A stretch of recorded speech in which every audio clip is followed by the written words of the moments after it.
अस्पताल से ये करोड़ों कमाया। इनके पास एनेस्थेसिया नहीं, इनके पास पॉल्यूशन का सर्टिफिकेट नहीं। इन हॉस्पिटल के मालिक से ज्यादा आतंकवादी, उग्रवादी सिविल सर्जन होते हैं। इनसे 15,000 रुपया आईसीयू में लिया जाता था। 15,000 ना, और दवाई और अन्य चीज अलग से। आईसीयू में जिनकी जरूरत नहीं पड़ती है उनको भी डाल दो, वेंटिलेटर की जरूरत नहीं है उनको भी डाल दो। जब आग लगी तो सारे डॉक्टर और कर्मचारी भाग गए। समाज के लोग और जो यहाँ पेशेंट भर्ती थे एक दूसरे को कोऑपरेट किया और किसी तरह अन्य लोगों की जान बचाई गई।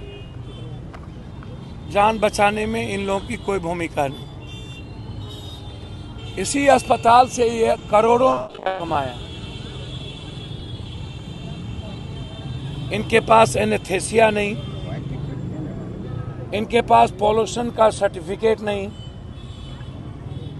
इन हॉस्पिटल के मालिक से ज्यादा आतंकवादी, उग्रवादी सिविल सर्जन होते हैं। सिविल सर्जन और ड्रग्स के जो इंस्पेक्टर है, ड्रग्स इंस्पेक्टर पदाधिकारी, जिस अस्पताल के कमेटी में अस्पताल खोलने की इजाज़त के बगैर मुजफ्फरपुर, दरभंगा, पूर्णिया, गया, पटना, भागलपुर, आप समझ लीजिए कि ये लोग आम जनता के लूट का सबसे बड़ा कारण बन गया। आम आदमी परेशान है, जो दवाई नहीं लिखना चाहिए उसको लिखते हैं।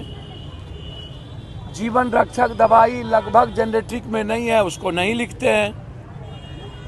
आयुष्मान से जो जबरदस्ती, जिस अस्पताल को आयुष्मान में नहीं रखना है उसको रख करके उस अस्पताल को बेनिफिट दे करके उससे पैसा लेना है।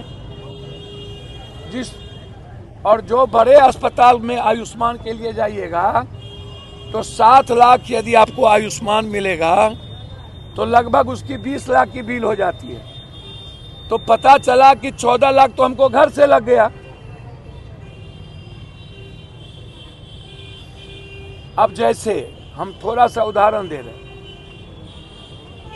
कि सरकार सोलर लगाने के लिए हमको कहती है कि 30,000 रुपया हम सरकार दे रहे हैं, आप लगाइए। तो सरकार हमको नहीं देती है, कंपनी को देता है 30,000, और हमको 75,000 में बाजार में मिलता है। और सरकार 1 लाख में दे रहा है, वो 30,000 बेनिफिट कंपनी को दे रहा है। तो हमको क्या, जनता को क्या बेनिफिट मिला? आयुष्मान का बेनिफिट जनता को क्या मिला?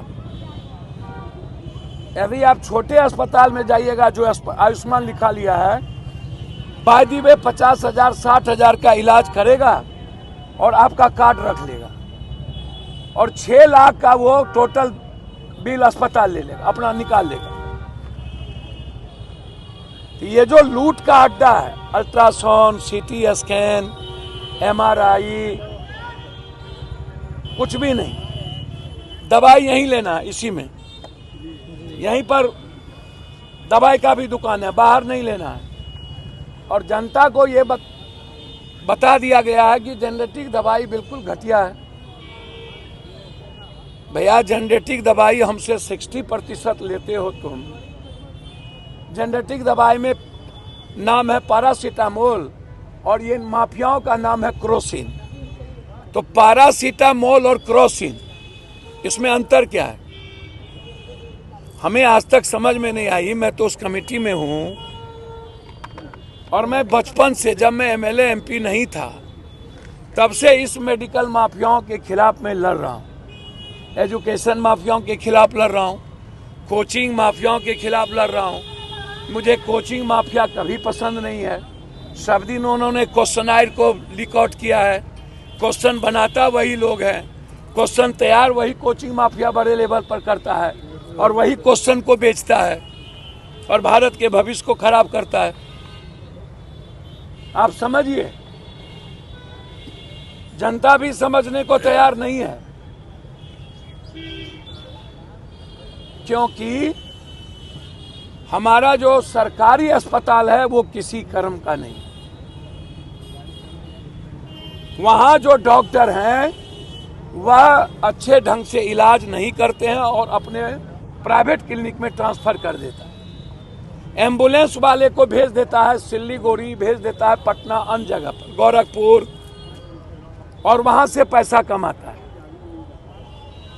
दवाई जेनेटिक डॉक्टर क्यों नहीं लिखता? दवाई के लिए हमें भेजा जाता है डॉक्टर के द्वारा, ये दवा, और 2 दवाई पर 5 विटामिन क्यों लिख दिया जाता है? और हम दवाई के लिए जाते हैं लुटेरे जगह पर। 30 रुपया की दवाई जेनेटिक की 600, 700, 800, 900, 1100 रुपया में अन्य जगहों पर मिलता है। हम 30 रुपया की दवाई नहीं लेते हैं, हम 40 रुपया की, 150 की दवाई नहीं लेते हैं, लेकिन डॉक्टर के कहने पर हम दवाई लूट रहे हैं। तो इसमें सिविल सर्जन दोषी है, इसमें ड्रग्स इंस्पेक्टर दोषी है, इसमें पूरा का पूरा जिला पदाधिकारी से लेकर थाना तक को पैसा जाता है अस्पताल से। सभी लोग पैसा खाते हैं, ऊपर से नीचे तक सभी लोगों का बटा हुआ है। समय समय पर डीएम को पावर है, कमिश्नर को पावर है मॉनिटरिंग करके जांच करने की। कितने बार जांच होती है?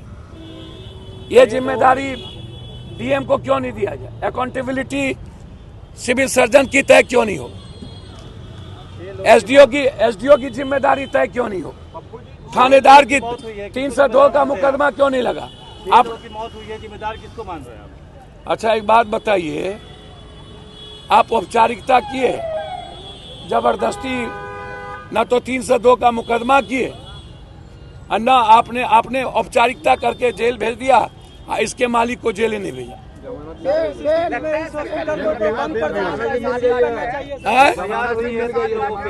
अब आप ले लिए कितने पैसे हम तो निशांत जी से आग्रह करेंगे और हाथ जोड़ के इस बिहार के 14 करोड़ जनता को बचा लीजिए। जिम्मेदार किसको मान रहे हैं आप? बिल्कुल, इसमें सारा जिम्मेदारी एडमिनिस्ट्रेशन का है, सारा जिम्मेदारी सिस्टम का है, सारा जिम्मेदारी सिविल सर्जन और सिविल सर्जन ऑफिस का है, सारी जिम्मेदारी यहाँ के पदाधिकारी का है कि उन्होंने गवर्नमेंट के रूल को फॉलो नहीं किया, उन्होंने मेडिकल काउंसिल ऑफ इंडिया के रूल को फॉलो नहीं किया और लगभग 80% अस्पताल पटना में, बाईपास में, मुजफ्फरपुर में, दरभंगा में लगभग बिना किसी सरकार के ऑर्डर के, बिना किसी सरकार के नियम के और बिना मेडिकल काउंसिल ऑफ इंडिया के ये लूट रहे हैं अरबों रुपया। ये आतंकवादी का माहौल बना के रखे हुए। निशांत हेल्थ मिनिस्टर मांग करेंगे आप? सुनिए मेरी बात, डॉक्टर को बाउंसर रखने की जरूरत है। क्यों रखते हैं ये बाउंसर? किसको डराते हैं? गरीब आदमी को, ये मिडिल क्लास।